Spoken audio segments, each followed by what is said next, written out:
বাংলাদেশ বেতার রাজশাহী। এখন শুনবেন স্থানীয় সংবাদ। আসসালামু আলাইকুম। বাংলাদেশ বেতার রাজশাহী স্থানীয় সংবাদ পড়ছি নূরজাহান বন্যা। চলতি বছরের এসএসসি ও সমমান পরীক্ষার ফল আগামী 10 জুলাই প্রকাশ করা হবে। আন্তঃশিক্ষা বোর্ড সমন্বয় কমিটির সভাপতি এবং ঢাকা মাধ্যমিক ও উচ্চ মাধ্যমিক শিক্ষা বোর্ডের চেয়ারম্যান অধ্যাপক ড খন্দকার এহসানুল কবির এ তথ্য জানান। গত 10 এপ্রিল 9টি সাধারণ শিক্ষা বোর্ড এবং মাদ্রাসা ও কারিগরি বোর্ডের অধীনে এসএসসি ও সমমান পরীক্ষা শুরু হয় এবং 13ই মে পরীক্ষা শেষ হয়। চলতি বছর 9টি সাধারণ শিক্ষা বোর্ডের অধীনে এসএসসি পরীক্ষায় অংশ নিয়েছেন 14,90,142 জন পরীক্ষার্থী। তাদের মধ্যে ছাত্র 7,01,538 জন এবং ছাত্রী 7,88,604 জন। এছাড়া মাদ্রাসা শিক্ষা বোর্ডের অধীনে 2,94,726 জন এবং কারিগরি শিক্ষা বোর্ডের অধীনে মোট 1,43,313 জন পরীক্ষার্থী অংশ নেন। রাজশাহী নগরীর টিকাপাড়া এলাকায় অভিযান চালিয়ে পুলিশের লুণ্ঠিত একটি বিদেশি পিস্তল, ম্যাগাজিন ও গুলি উদ্ধার করেছে র্যাব। গতরাতে র্যাব 5 এর একটি বিশেষ দল এই অভিযান চালায়। র্যাব জানায়, গোপন সংবাদের ভিত্তিতে তারা জানতে পারে ছাত্র আন্দোলনের সময় বোয়ালিয়া থানার একটি আগ্নেয়াস্ত্র লুণ্ঠন করা হয়েছিল। পরে সেটি টিকাপাড়ার একটি বালুর স্তূপের নিচে লুকিয়ে রাখা হয়। এমন তথ্যের ভিত্তিতে রাত প্রায় 12:30টার দিকে র্যাবের একটি দল টিকাপাড়ায় অভিযান চালায়। এ সময় লোকজনের উপস্থিতিতে বালুর স্তূপ খুঁড়ে আনুমানিক 2 ফুট গভীরে লুকিয়ে রাখা অবস্থায় উদ্ধার করা হয় পুলিশের ব্যবহৃত 7.62 মিলিমিটার ক্যালিবারের একটি বিদেশি পিস্তল, একটি ম্যাগাজিন এবং একটি তাজা গুলি। এদিকে অভিযান শেষে উদ্ধার করা আগ্নেয়াস্ত্র ও গুলি বোয়ালিয়া থানায় হস্তান্তর করা হয়েছে বলে জানিয়েছে র্যাব। পরিকল্পিত বনায়ন করি, সবুজ বাংলাদেশ করি এই প্রতিপাদ্যে পাবনায় বৃক্ষরোপণ অভিযান ও বৃক্ষ মেলার উদ্বোধন করা হয়েছে। এ উপলক্ষে আজ সকালে পাবনা জেলা প্রশাসন ও সামাজিক বন বিভাগের আয়োজনে একটি বর্ণাঢ্য র্যালি বের করা হয়। র্যালিটি জেলা প্রশাসক কার্যালয়ের সামনে থেকে বের হয়ে শহরের প্রধান প্রধান সড়ক প্রদক্ষিণ করে বীর মুক্তিযোদ্ধা রফিকুল ইসলাম বকুল স্বাধীনতা চত্বরে এসে শেষ হয়।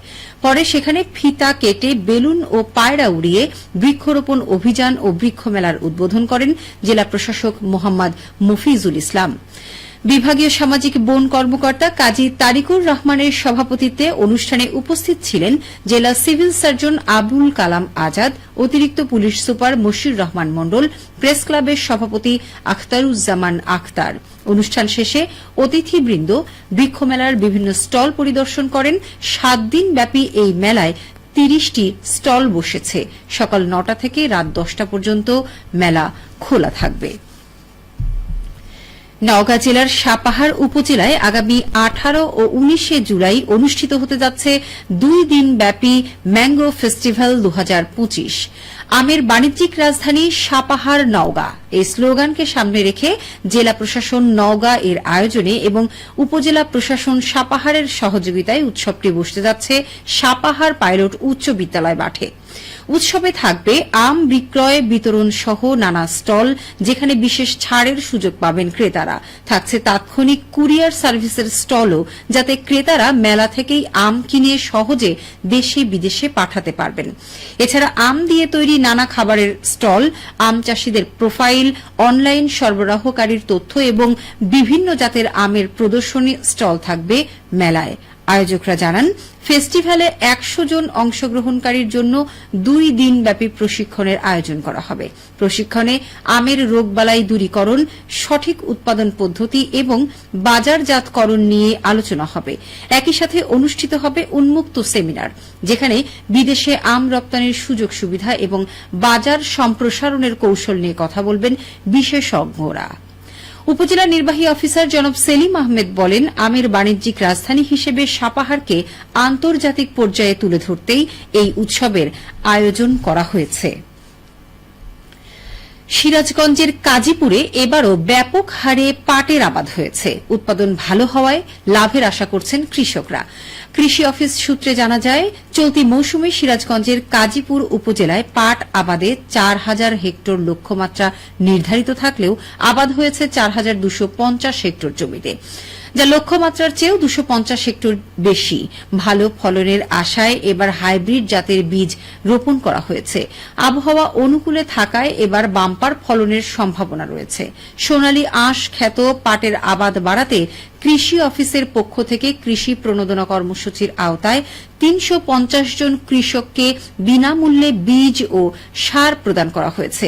কাজীপুর উপজেলা কৃষি কর্মকর্তা কৃষিবিদ শরীফুল ইসলাম বলেন, মাঠ পর্যায়ের কৃষি কর্মকর্তারা নানাভাবে পাট চাষীদের পরামর্শ প্রদান করছে, এতে বাড়ছে পাটের উৎপাদন।